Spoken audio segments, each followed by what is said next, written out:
ہارون اپنے ماں باپ کا اکلوتا بیٹا ہے۔ ہارون نہایت ہی نیک، 5 وقت کا نمازی اور بزرگوں کا فرما بردار نوجوان ہے۔ ہارون تعلیم مکمل کرنے کے بعد اپنے گاؤں میں ایک پرائیویٹ سکول چلا رہا ہے۔ ہارون کا سکول شہر کے اچھے سکولوں میں شمار ہوتا ہے۔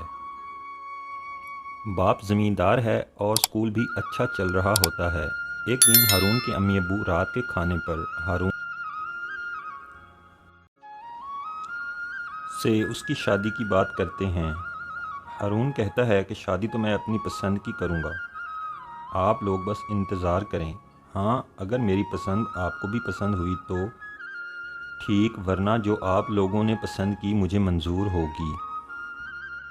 اصل میں ہارون کو عارفہ پسند ہوتی ہے، جو اسی کے سکول میں ایک ٹیچر ہے۔ ہارون بہت دنوں سے یہ سوچ رہا ہوتا ہے کہ عارفہ کے امی ابو سے بات کرے اور پھر اپنے امی ابو کو ان کے گھر بھیجے، یا ڈائریکٹ اپنے امی ابو کو عارفہ کے گھر بھیج دے۔ عارفہ سے ڈائریکٹ بات کرنا ایک تو ہارون غلط سمجھتا ہے کہ وہ اس کے سکول میں پڑھاتی ہے تو کہیں یہ میرے عہدے کا غلط استعمال نہ ہو، اور دوسرا عارفہ انتہائی سخت طبیعت کی مالک تھی اور مکمل شرعی پردہ کرتی تھی۔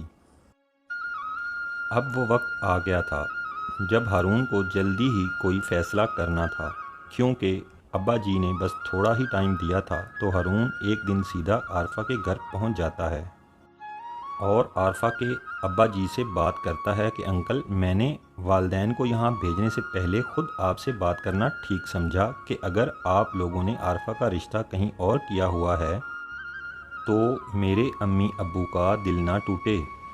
عارفہ کے ابو کہتے ہیں، اچھی سوچ ہے تمہاری بیٹا، مگر صرف اپنے والدین کے لیے۔ خیر، تم اچھے ہو، نیک ہو، اس لیے میں عارفہ سے پوچھ کر تم کو بتا دوں گا، مگر تب تک تم یہاں آئے ہو ہماری کوئی بات ہوئی ہے؟ کسی کو اس بات کی بھنک بھی نہ لگے۔ جی انکل، میں سمجھ گیا۔ 2 دن عارفہ سکول نہیں جاتی ہے۔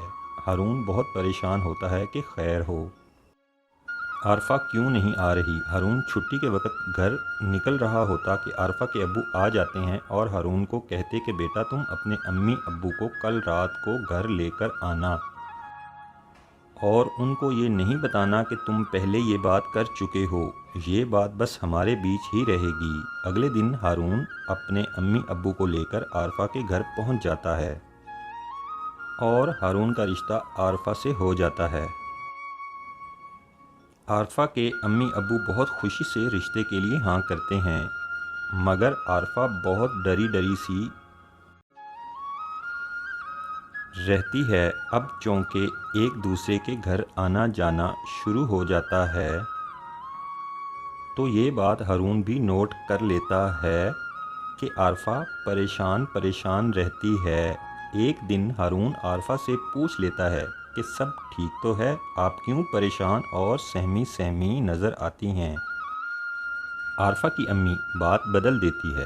ہارون کے جانے کے بعد عارفہ کی امی عارفہ کو خوب ڈانٹتی ہے کہ تم کو کتنی بار سمجھایا ہے، خود کو نارمل رکھو، کیوں بنا بنایا کام خراب کر رہی ہو؟ عارفہ کہتی ہے، میں نے تو پہلے ہی کہا تھا کہ ہارون کو سب سچ سچ بتا دینا چاہیے، بعد میں اس کو پتہ چلا تو پتہ نہیں وہ کیسا ریئیکٹ کرے گا، کیونکہ ہارون بہت سخت اصولوں والا انسان ہے اور ہے بھی تھوڑے ریزرو سے مائنڈ والا، پرانے خیالات والا، کہ اس کو میں پردے میں ہی پسند آئی۔ اس نے تو پہلے کبھی میری شکل بھی نہیں دیکھی۔ اس سے صاف ظاہر ہوتا ہے کہ اس نے صرف اور صرف مجھے پردہ دار ہونے کی وجہ سے پسند کیا۔ امی، میں کیا کروں؟ آپ کی ضد کی وجہ سے میں نے ہارون کو اپنے ماضی کے بارے میں نہیں بتایا، اور اب وہ خبیث انسان پھر سے کال کر رہا ہے جیسے اس کو میرے رشتے کی خبر مل گئی ہو۔ امی کہتی، کیا اس کی کال آئی تھی؟ عارفہ کہتی، جی امی جی، اور وہ بدتمیزی کر رہا ہے کہ مجھے پتہ ہے تم کہاں رہ رہی ہو، ابھی بھی وقت ہے، میرے پاس آ جاؤ، بس ایک بار میرے پاس آ جاؤ، نہیں تو تمہیں کبھی کسی کا نہیں ہونے دوں گا۔ امی، میرا ماضی کبھی میرا پیچھا نہیں چھوڑے گا۔